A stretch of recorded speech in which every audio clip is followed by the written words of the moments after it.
నమస్కారం. సుప్రభాత గంటారావానికి స్వాగతం. ముందుగా ప్రధానాంశాలు. రాజధానిలో పాత విధానంలోనే భూ కేటాయింపులు, గడువులోగా ప్రాజెక్టులు పూర్తి చేసేలా షరతులు.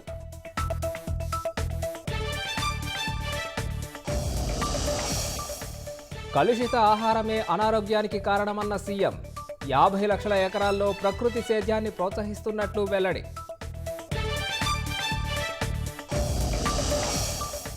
గృహ నిర్మాణదారులకు అదనపు ఆర్థిక సాయం 50,000 నుంచి 1,00,000 వరకు అందించనున్న ప్రభుత్వం.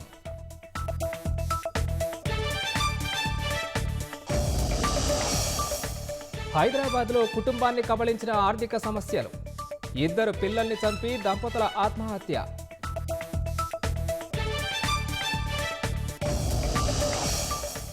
నేటి నుంచి 2 రోజులు మారిషస్లో ప్రధాని పర్యటన. భారత్ సాయంతో చేపట్టిన 20 ప్రాజెక్టులు ప్రారంభం.